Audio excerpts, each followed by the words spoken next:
that are coming back with another video, and this is kind of a serious video. I want you guys to watch the entire video, this one here. We got a lot to talk about. If you guys did not hear the news, yesterday it broke what I've been saying, that Todd Monken was going to sabotage Shedeur. Shedeur was, based on reports, told that he will be receiving first-team reps. Ultimately, I don't believe he got any. And he had to share second-team reps with Dillon Gabriel. Then he didn't say a word, not one word. And that silence said more than any press conference ever could. Somewhere between the headlines and the hot takes, a young quarterback stood in a spotlight he never really asked for. Cameras flashing, reporters circling, and everyone wanted the answer to the same question. Is Shedeur Sanders about to lose everything he worked for? Because right now, in locker rooms, sports bars, group chats, and comment sections across the country, that question is splitting people right down the middle. Some think he's already finished before he's even started. Others think this is exactly how legends get made, in the moments nobody believed in them. Either way, something is happening to Shedeur Sanders, and by the time this video ends, you're going to understand exactly what it is and why so many people can't stop talking about him. Let's rewind for a second, because to really understand this moment, you have to understand where it started. Shedeur didn't walk into professional football quietly. There was no soft landing, no gentle welcome, no we'll ease him in slowly storyline. From the second his name got called, expectations were already sitting on his shoulders like a weight most people his age never have to carry. Because he's not just a quarterback trying to make a roster, he's the son of a legend, a name people already had strong opinions about before he ever threw a single professional pass. That's a strange place to exist in. Every throw gets compared to something bigger than the moment itself. Every mistake gets magnified under a microscope other rookies never have pointed at them. Every quiet, ordinary day at practice somehow turns into a headline by nightfall. So when reports started circulating that reps were being split, that the job wasn't just being handed to him the way some assumed it would be, the internet did what the internet always does. It exploded. Timelines lit up. Debate shows built entire segments around a single practice report. And just like that, a young man still trying to find his footing in a brutal, unforgiving league became the center of a national conversation he never fully controlled. Turn on sports talk radio right now and you'll hear two completely different conversations happening about the exact same person. One side says he hasn't earned it yet, that patience is simply part of the process, that every rookie, no matter who their father is, has to climb the same ladder everybody else climbs. Development takes time, they say. Nobody walks in and dominates immediately. That's just how the league works. The other side sees something different entirely. They see a system that feels uncomfortable with a young quarterback who built his own name, his own brand, his own following before the league ever gave him a real, fair opportunity. They point to the way his story is being told, the way narratives seem to shift depending on who's holding the microphone. And once that argument enters the conversation, it stops being just about football. It becomes about fairness, about whether talent alone is ever really enough, about whether some players have to prove themselves twice as hard just to be seen the same way as everyone else. Is off the football field. Shedeur is a prolific type athlete. Shedeur is somebody that I would like to compare to like the likes of a Muhammad Ali, the likes of a MLK. His movement, his brand is bigger than the football itself. Hell, to me at this point, Shedeur is bigger than his daddy.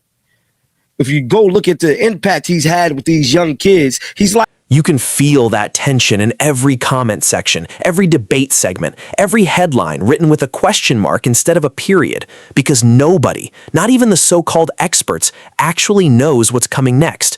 And that uncertainty, that constant not knowing, is exactly why people can't stop watching. It's why this story refuses to die down. And it's worth pointing out just how unusual this all is. Most rookies get a grace period. Most young players get a few quiet months to adjust, to make mistakes away from the spotlight, to figure out the speed of the professional game before anyone starts keeping score in public. Shedeur never really got that.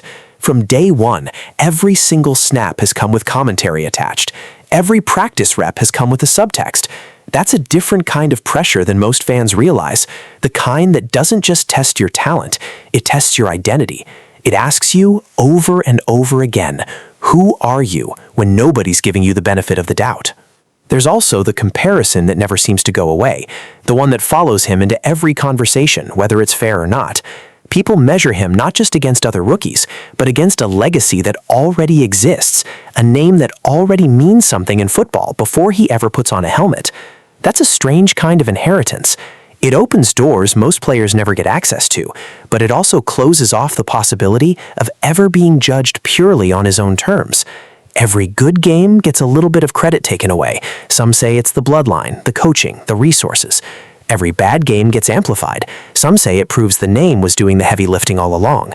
Either way, he rarely gets to just be a young quarterback figuring things out. He's always something bigger than that in the public conversation, whether he wants to be or not.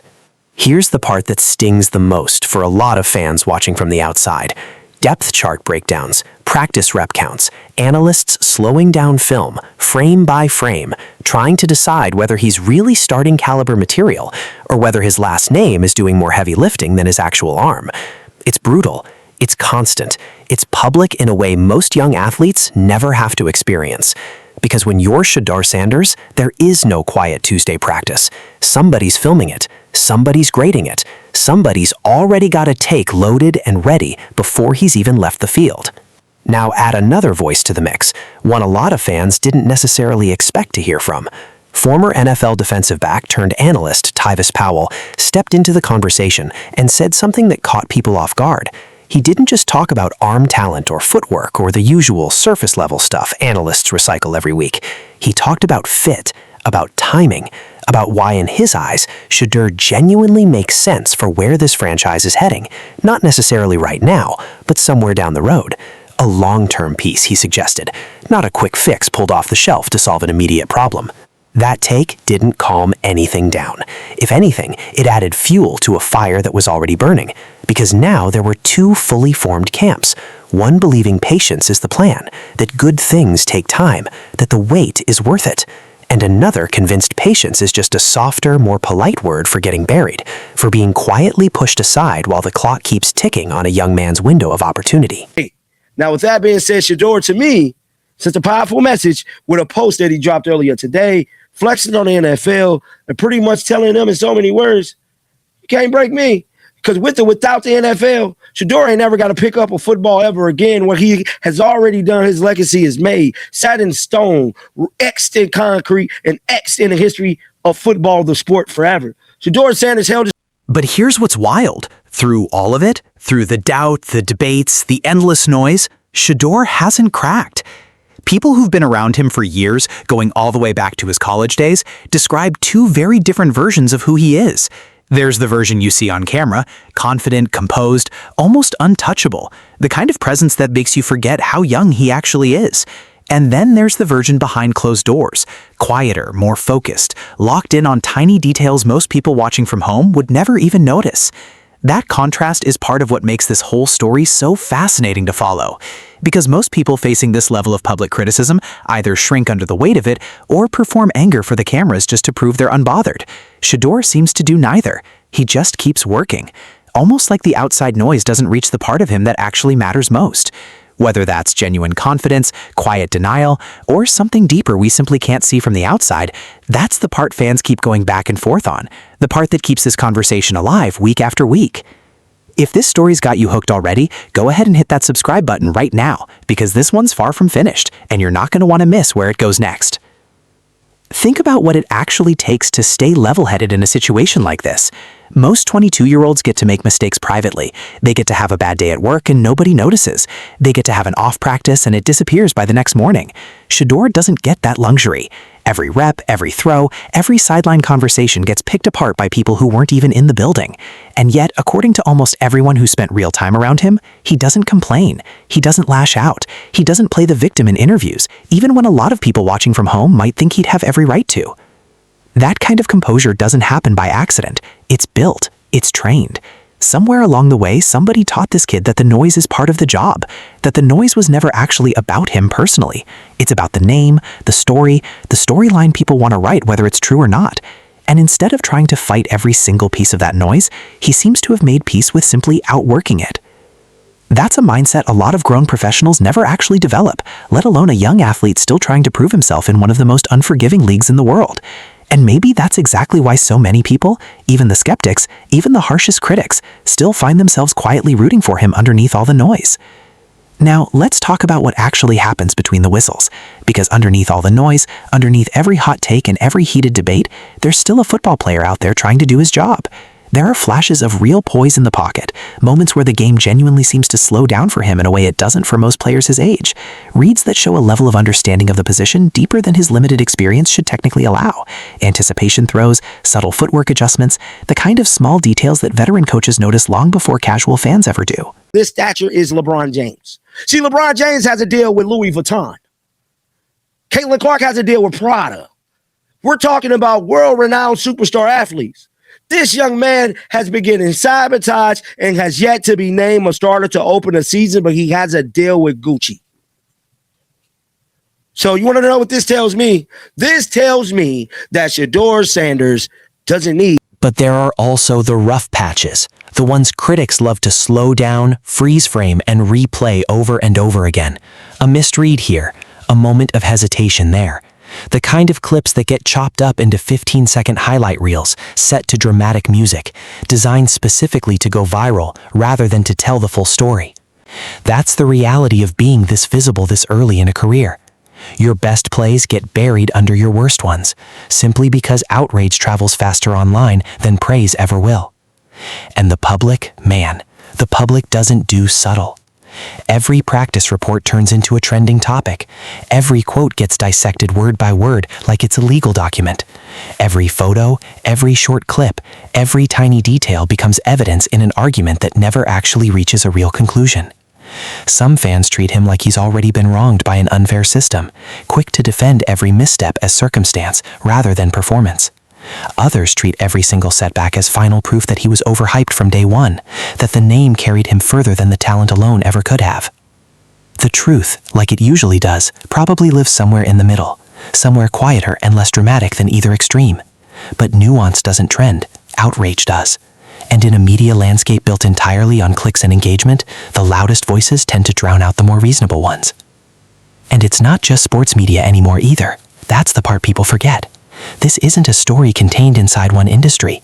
It bleeds into culture, into fashion, into music circles, into conversations that have nothing to do with football at all. Because when a young athlete becomes this visible this early, he stops being just a player. He becomes a symbol. People project their own beliefs onto him. Some see him as proof that the system can still be beaten with enough talent and enough belief. Others see him as a cautionary tale about hype outrunning substance. And he has to carry both of those projections at the same time, whether he asked for them or not. That's an exhausting position to be in for anyone, let alone someone still learning the professional game in real time.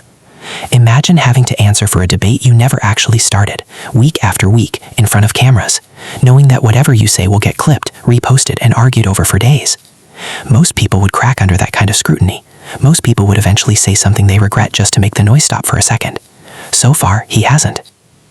Then something shifted. Not on the field, off it. Because while everyone was busy arguing about reps and depth charts and who deserved what, Shedeur was quietly building something most rookies never even attempt this early in their careers, a brand that exists almost entirely outside of football itself. Partnerships, endorsement deals, the kind of business relationships typically reserved for established proven veterans, not first or second year players still fighting just to lock down a starting job. And that's when the entire conversation cracked open into something bigger than football. Because here's a question nobody expected to be asking this early into his career. What happens when a player's influence starts to outgrow the sport itself? Some people see that as a distraction, a sign of misplaced priorities. Others see it as leverage, proof that no matter what happens on any given Sunday, this young man has already built a life that doesn't depend entirely on anyone else's permission or approval. Shedeur dropped that video. He lost some reps. Now, I'm not saying that played a factor, but I'm not a dumb man. To me, based on what I've seen, I believe that video might have fueled the hate that the NFL had for him. Because after that video dropped, guess what else dropped? The NFL executives ranking him the worst quarterback in the league. This is Shedeur Sanders' brand flexing on the NFL radio. That shift right there, that's the real turning point in this story. Not a touchdown, not a highlight reel moment. A realization that this was never just about football to begin with. It was about identity, about ownership, about a young athlete refusing to let one single narrative define his entire worth. So where does all of this go from here? Honestly, nobody actually knows. Not the analysts breaking down film every single day, not the former players turned commentators offering their opinions on television, not even the people closest to the situation behind the scenes.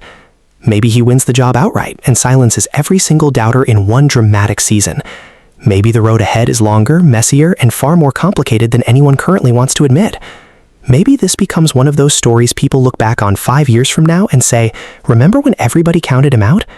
Football is unpredictable like that. Careers rarely follow a clean, tidy script.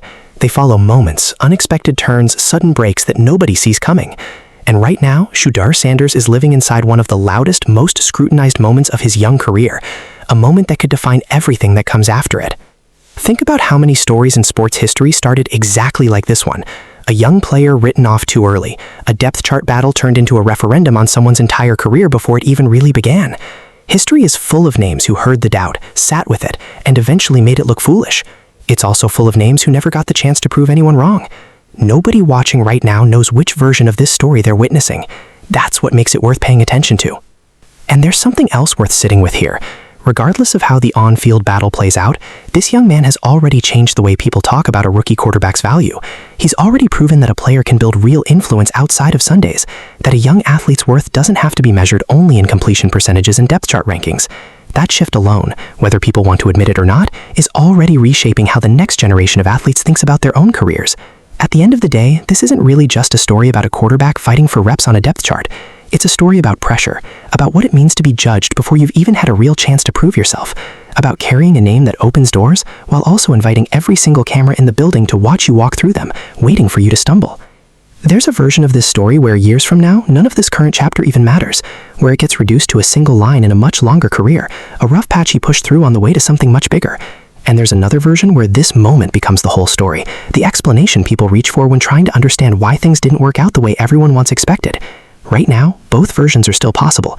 That's the honest truth nobody wants to say out loud in a headline, because uncertainty doesn't get clicks the way certainty does.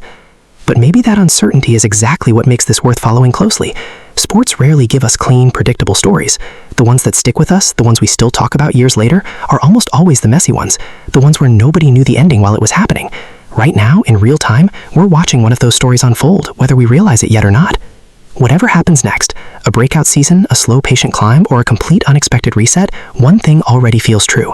Shedeur Sanders is not backing down, and whether the world is ready to admit it or not, this story is still being written in real time, 1 week at a time. So maybe the real question isn't whether he can handle the pressure. Maybe the real question is whether the rest of us can actually handle watching him prove it. If you made it all the way to this point, you already know this story is bigger than football. Drop your honest thoughts down in the comments below. Do you think he finally gets his real shot, or does the wait just keep getting longer and longer? And if this video kept you hooked from start to finish, make sure you hit that subscribe button, because this story is nowhere close to being over, and you won't want to miss what happens next.